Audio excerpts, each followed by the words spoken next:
तो चलिए स्टार्ट करते हैं। गुड मॉर्निंग सभी को, गुड मॉर्निंग सभी को, जय हिंद सभी को, वंदे मातरम। चलिए चलिए आवाज़ आ रही है, एक बार क्लियर कर दीजिए सभी लोग। चलिए शुरू हो गई है क्लास, एक बार रिफ्रेश कर लीजिए। आवाज़ आ रही है?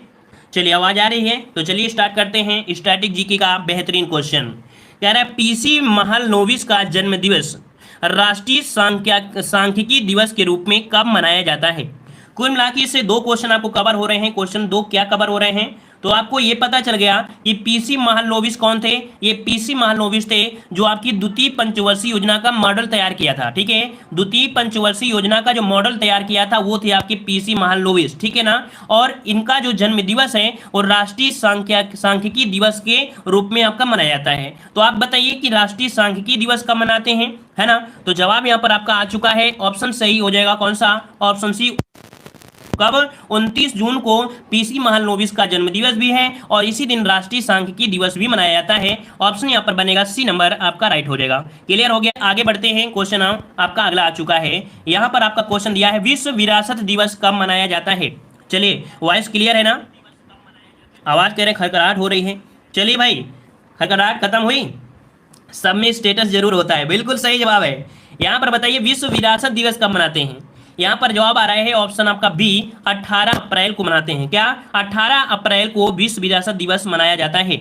अभी अभी हमने आपको बताया 22 अप्रैल को क्या मनाते हैं, तो विश्व पृथ्वी दिवस। ठीक है, पृथ्वी दिवस कब मनाते हैं, तो आपके 22 अप्रैल को मनाते हैं। ठीक है, और 15 मार्च को क्या मनाते हैं, तो विश्व उपभोक्ता दिवस। क्या?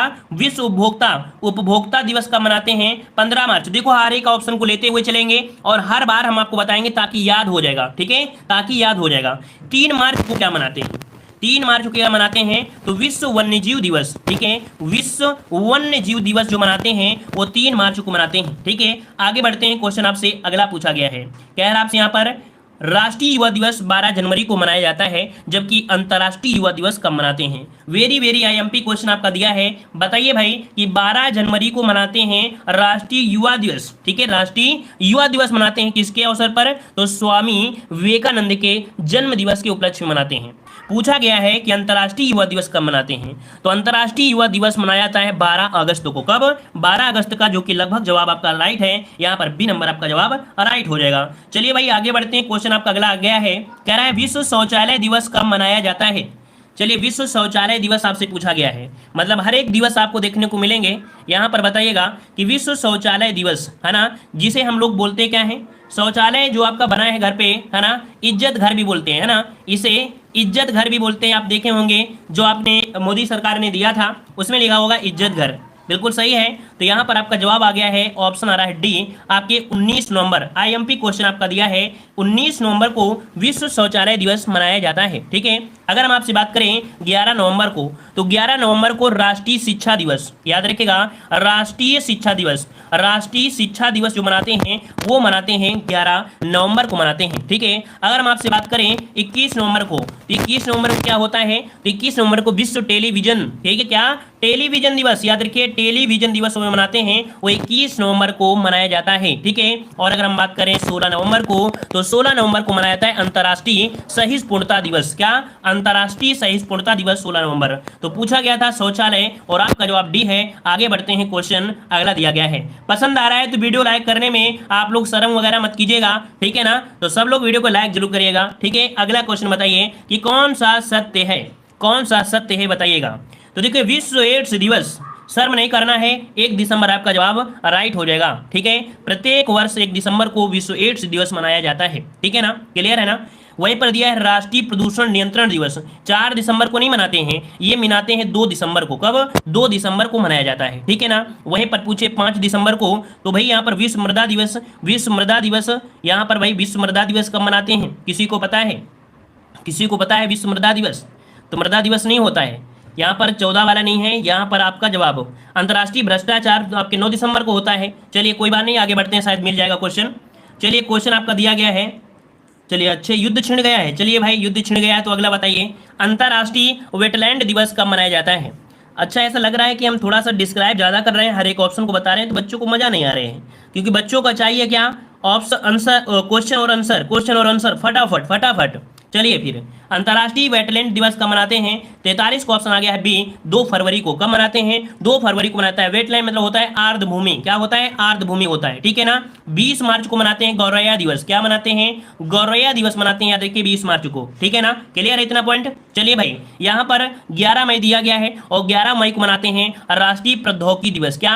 राष्ट्रीय प्रौद्योगिकी दिवस मनाते हैं, 11 मई को मनाया जाता है। और 5 जून को क्या मनाते हैं आप लोग कमेंट बॉक्स में कमेंट करिए, ठीक है भाई। 5 जून को क्या मनाते हैं आप लोग? सब लोग कमेंट बॉक्स में कमेंट करिएगा, ठीक है। चलिए भाई आगे बढ़ते हैं। क्वेश्चन आपसे अगला पूछा गया है, कह रहा है आपसे कि सतत विकास के लिए महासागर विज्ञान अंतर्राष्ट्रीय दशक संयुक्त राष्ट्र संघ द्वारा घोषित किया गया।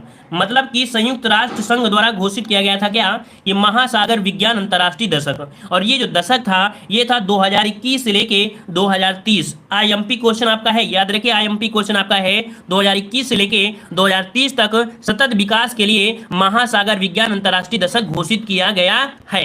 चलिए आगे बढ़ते हैं। क्वेश्चन आपसे अगला पूछा गया है, कह रहा है निम्नलिखित में से कौन सुमेलित नहीं है? कौन सुमेलित नहीं है ये पूछा गया है।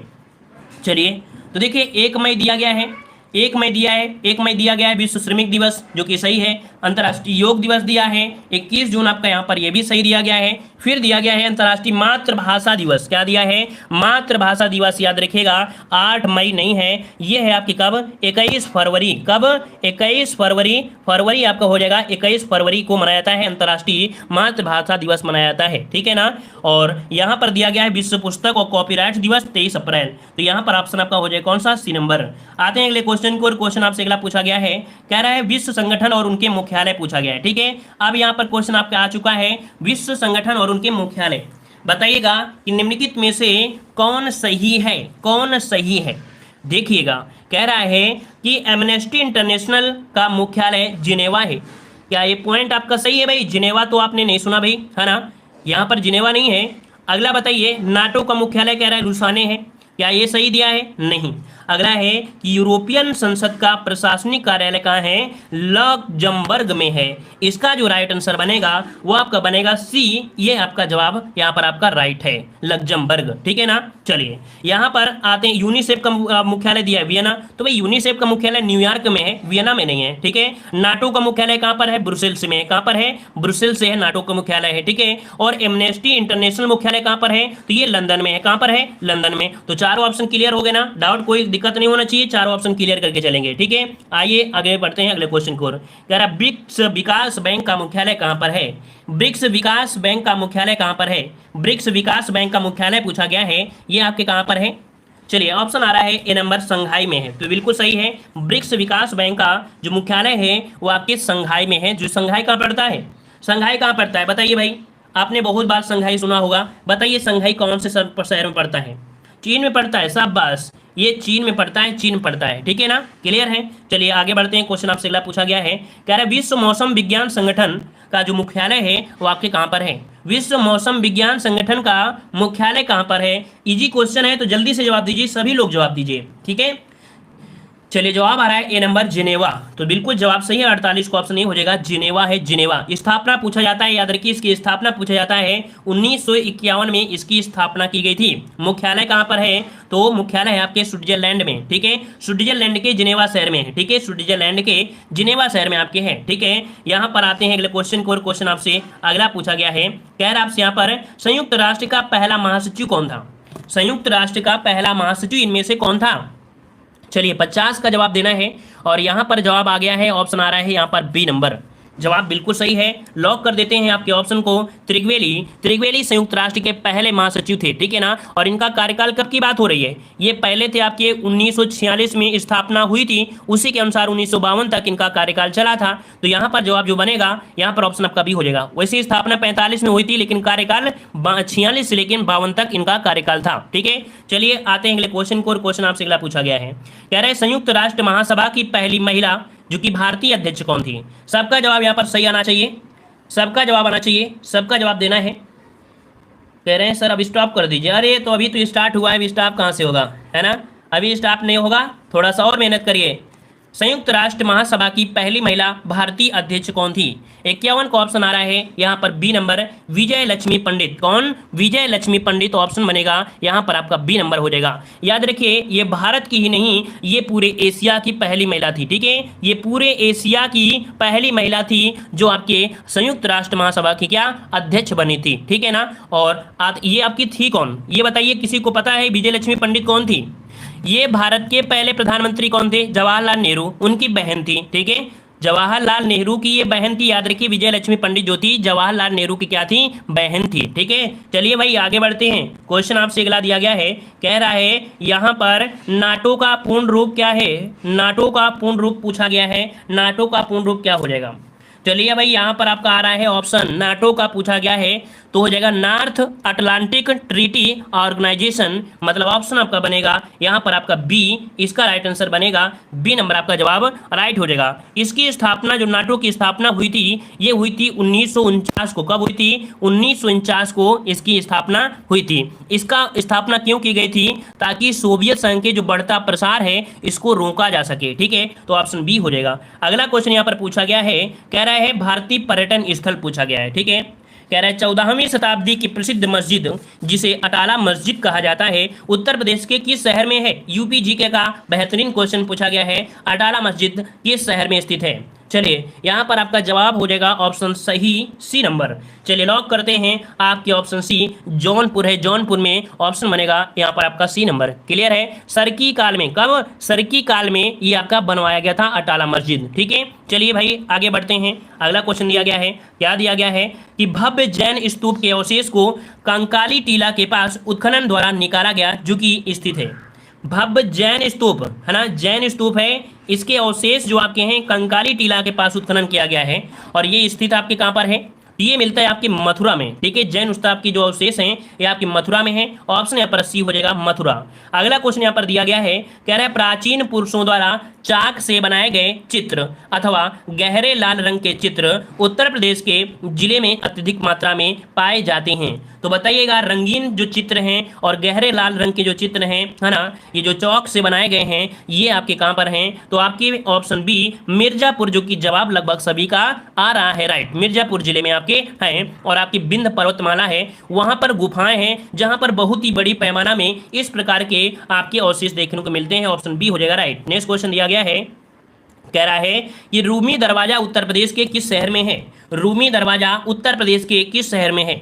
चलिए 56 का जवाब लॉक करिए। रूमी दरवाजा, रूमी दरवाजा आपका ऑप्शन आ रहा है ए नंबर, कह रहे हैं लखनऊ में है। पक्का है? पक्का है ना? जल्दी बताइए, बिल्कुल सही है, गलत तो नहीं बता रहे हो? जल्दी बताइए, गलत तो नहीं है, सही है बिल्कुल 100%। चलिए 100% आपका लखनऊ कह रहे हैं, लखनऊ में है तो बिल्कुल सही है, लखनऊ में है। ये कितना ऊंचा है? रूमी दरवाजा 60 फीट, कितना है? ये 60 फीट ऊंचा दरवाजा है और इसका निर्माण जो करवाया था वो करवाया था आसफुद्दौला। कौन करवाया था? आसफुद्दौला ने करवाया था, याद रखिएगा। ठीक है, हाँ एक पॉइंट आपका होता है, रूमी दरवाजा का एक नाम दिया जाता है तुर्किश गेटवे। क्या? तुर्किश गेटवे किसे कहते हैं? तुर्किश गेटवे किसे कहते हैं? तो तुर्किश गेटवे भी इसे ही कहा जाता है, रूमी दरवाजा को। ठीक है, आते हैं अगले क्वेश्चन को। क्वेश्चन आपसे अगला पूछा गया है, कह रहा है इखलास खां का रोजा जो कि एक मकबरा है उत्तर प्रदेश के निम्नलिखित किस जिले में है? इखलास खां का रोजा। तो भाई यहाँ पर नया क्वेश्चन देखने को मिल रहा है, देख लेते हैं इसका जवाब क्या आप लोग सही जवाब दे पाएंगे। इखलास खां का जो रोजा है ये है आपकी बदायूं में। ठीक है, ऑप्शन बनेगा डी, आपकी बदायूं में है। इसका राइट आंसर आपका बनेगा डी, बदायूं जिले में आपका स्थित है। ठीक है, चलिए आगे हैं, आते हैं अगले क्वेश्चन को। क्वेश्चन आपसे अगला दिया गया है, कह रहा है कि उत्तर प्रदेश के किस शहर में 10 मंजिला पागल बाबा मंदिर है? 10 मंजिला पागल बाबा का जो मंदिर है वो आपके कहाँ पर है? उत्तर प्रदेश में पागल बाबा मंदिर। यहाँ पर आपका जवाब आ रहा है ऑप्शन ए, आपकी वृंदावन में है। कहाँ पर है? तो आपके वृंदावन में है, याद रखिए वृंदावन में ये 10 मंजिला है जो कि उत्तर प्रदेश जो पर्यटन है ये मंत्रालय के अनुसार प्रत्येक मंजिल भवन में कृष्ण के अलग अलग अवतार समर्पित किए गए हैं। मतलब इसमें से कृष्ण भगवान के जो अलग अलग अवतार हैं यहाँ पर आपके दिखाए गए हैं इस मंदिर में। आते हैं अगले क्वेश्चन को। क्वेश्चन आपसे अगला दिया गया है कि अवध के निम्नलिखित में से किस नवाब ने लखनऊ में बड़ा इमामबाड़ा बनवाया था? लखनऊ में बड़ा इमामबाड़ा जो बनवाया था अवध के किस नवाब ने बनवाया था? तो यहाँ पर आपका जवाब है ऑप्शन आपका ए, आसफुद्दौला। ऑप्शन ए आपका राइट हो जाएगा। आसफ उद्दौला ने बनवाया था। इसका राइट आंसर ए हो जाएगा। और उत्तर प्रदेश की राजधानी लखनऊ को नवाबों का शहर भी कहा जाता है, आप सभी को पता होगा। चिकनकारी के लिए भी आपका जो लखनऊ है बहुत ही प्रसिद्ध है। आते हैं अगले क्वेश्चन को, और क्वेश्चन आपसे अगला दिया गया है, उत्तर प्रदेश में शेर सफारी स्थित है। उत्तर प्रदेश में शेर सफारी जो स्थित है, देखो स्टैटिक जीके का मतलब होता है आपकी हर प्रकार की जीके यहाँ पर आपको देखने को मिलेगी। उत्तर प्रदेश में शेर सफारी दिया है, लायन सफारी नहीं दिया है भाई, शेर सफारी दिया है। कंफ्यूज मत होना, अगर आपको जवाब आ रहा है तो जवाब दीजिए। चले भाई इटावा दे रहे हैं तो बिल्कुल जवाब सही है आपका, इटावा ही होगा, घबराइएगा नहीं। यहाँ पर ऑप्शन डी हो जाएगा, इटावा हो जाएगा।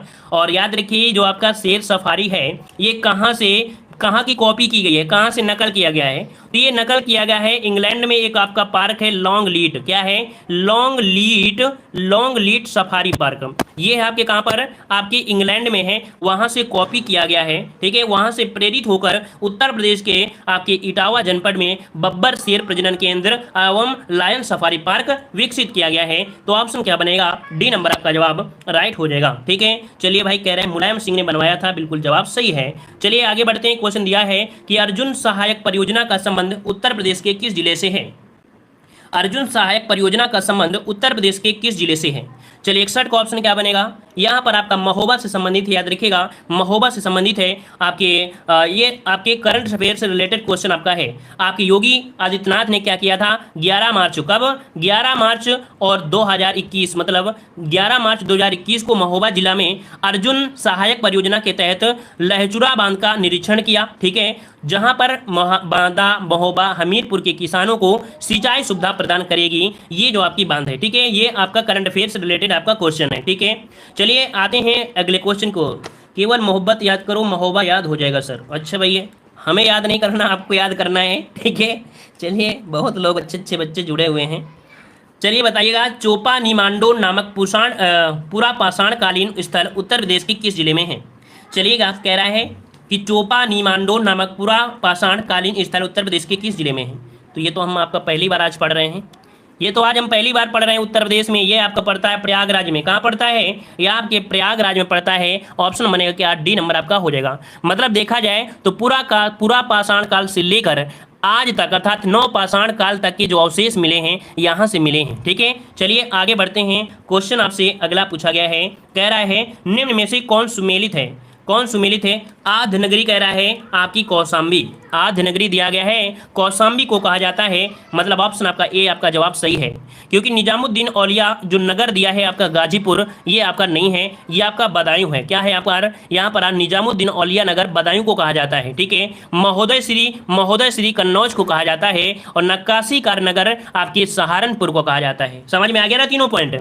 निजामुद्दीन औलिया नगर कहा जाता है बदायूं को, ठीक है, महोदय श्री कहा जाता है कन्नौज को, और नक्काशी नगर कहा जाता है आपके सहारनपुर को कहा जाता है। इस कारण से ऑप्शन आपका ए राइट हो जाएगा। चलिए भाई अगला क्वेश्चन यहाँ पर दिया गया है, कह रहा है यहाँ पर भारत में सबसे पुराना गिरजाघर सेंट थॉमस चर्च किस राज्य में स्थित है? चलिए बताइएगा, भारत में सबसे पुराना गिरजाघर सेंट थॉमस चर्च किस राज्य में है? 64 का जवाब देना है, और 64 का ऑप्शन आपका बनेगा यहाँ पर आपका कौन सा भाई? C number. चलिए सी नंबर आपका देखिए लॉक कर देते हैं।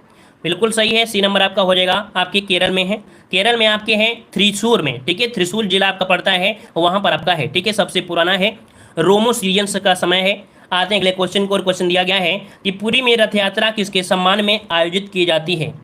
पुरी में रथ यात्रा किसके सम्मान में आयोजित की जाती है? यहाँ पर जवाब सही क्या? चलिए बताइएगा, कह रहा है पुरी में रथ यात्रा किसके सम्मान में आयोजित की जाती है?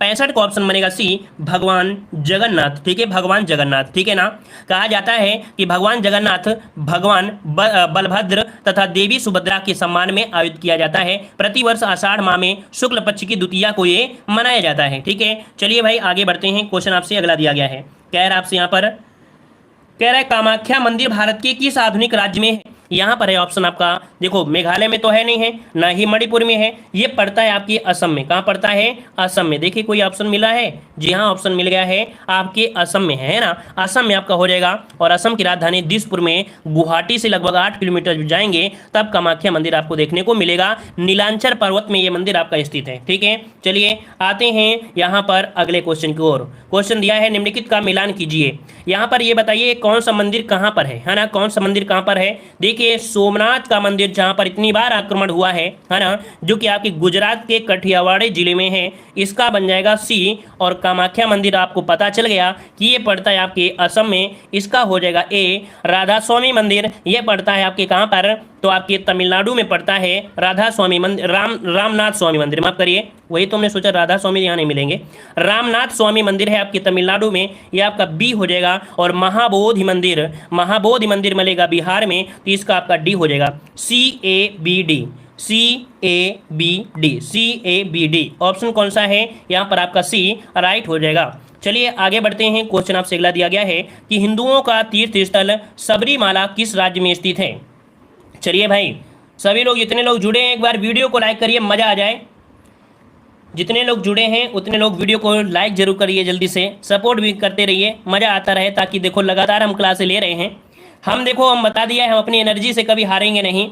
आप लोग लाइक शेयर नहीं करेंगे तो जरूर हार जाएंगे, मोटिवेट नहीं रहेंगे तो हार जाएंगे, है ना। और ऐसे हमसे सारा दिन क्लासे लेते रहिए, हम ऐसे ही चिल्लाते रहेंगे। चलिए बताइए, हिंदुओं का तीर्थ स्थल सबरीमाला किस राज्य में स्थित है। बहुत ही चर्चा में रहा ये मंदिर है आपके ऑप्शन बी, केरल में है। ठीक है, केरल में, जो कि आपका पाथानाम ठट्टा जिला है, वहाँ पर आपका है। और आते हैं अगले क्वेश्चन को, और क्वेश्चन आपसे अगला पूछा गया है। यहाँ पर दिया गया है कि हार्नबिल फेस्टिवल, जिसे त्योहारों का त्योहार भी कहा जाता है, किस राज्य में मनाया जाता है। देखिए हार्नबिल फेस्टिवल और इसे त्योहारों का त्योहार कहा जाता है, ये कहाँ पर है, त्योहारों का त्योहार कहा जाता है, किस राज्य में है। यहाँ पर सही जवाब क्या बनेगा, तो जवाब यहाँ पर आ रहा है आपका ऑप्शन नागालैंड। चलिए भाई, नागालैंड आपका जवाब आ रहा है, तो जवाब बिल्कुल सही है, आपके नागालैंड में। कहाँ पर है भाई, तो आपके नागालैंड में आपका स्थित है। इसे त्योहारों का त्योहार कहा जाता है, दिसंबर माह में ये आपका होता है। ठीक है, दिसंबर माह में होता है। जो आपने हार्नबिल पक्षी है ना, हार्नबिल पक्षी के नाम पर ही इसके त्यौहार का नाम हार्नबिल फेस्टिवल कहा गया है। चलिए आगे बढ़ते हैं। क्वेश्चन आपसे अगला पूछा गया है, कह रहा भातखंडे संगीत महाविद्यालय कहाँ स्थित है।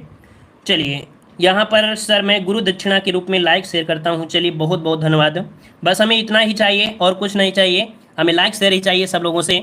चलिए भातखंडे संगीत महाविद्यालय कहाँ स्थित है, 70 का ऑप्शन आ रहा है यहाँ पर। ए नंबर आपके लखनऊ में है, ऑप्शन आपका यहाँ पर ए राइट आपका हो जाएगा। इसका नाम लखनऊ के महान संगीतकार थे पंडित विष्णु नारायण भातखंडे। ठीक है, क्या नाम था, एक महान संगीतकार थे लखनऊ के, क्या नाम था, पंडित विष्णु नारायण भातखंडे, उन्हीं के नाम पर रखा गया है। आते हैं अगले क्वेश्चन को, और क्वेश्चन आपसे अगला पूछा गया है कि मत्तनचेरी पैलेस कहाँ स्थित है। मत्तनचेरी पैलेस कहाँ पर है, तो भाई मत्तनचेरी पैलेस है ये आपकी कहाँ पर, केरल में है। कहाँ पर है भाई, केरल में है। ऑप्शन क्या हो जाएगा बी। केरल में कोच्चि नगर है, कोच्चि नगर आपने सुना है, उसी से आप जब जाएंगे 12 किलोमीटर दूरी एर्नाकुलम है, वहां पर स्थित है। ऑप्शन आपका बी हो जाएगा। और अगला क्वेश्चन दिया गया है कि प्रसिद्ध वार्षिक गंगा सागर मेला भारत के किस राज्य में आयोजित किया जाता है। गंगा सागर मेला भारत के किस राज्य में आयोजित किया जाता है, तो ये है आपकी पश्चिम बंगाल में। कहाँ पर, पश्चिम बंगाल में गंगा सागर मेला आयोजित किया जाता है। सर्दियों के मौसम में ये देखा जाए तो बहुत ही आकर्षक मेला है। ऑप्शन आपका डी हो जाएगा। और अगला क्वेश्चन यहाँ पर दिया गया है, क्या दिया गया है, यहाँ पर दिया है झूलती मीनारों वाली एक मस्जिद भारत के किस शहर में स्थित है। झूलती मीनारों वाली एक मस्जिद भारत के किस शहर में स्थित है। और इस प्रश्न का जवाब आपको जवाब देना है कमेंट बॉक्स में। ठीक है, इसका जवाब आप लोगों को कमेंट बॉक्स में कमेंट करना है। ठीक है, सभी को धन्यवाद, सभी को जय हिंद, सभी को वंदे मातरम। जो लोग पहली बार आए हैं उनका तहे दिल से स्वागत है, अभिनंदन है, वेलकम है। ठीक है, जय हिंद जरूर लिखें, ऑफलाइन कमेंट जरूर करते रहें। ठीक है, जय हिंद जय हिंद।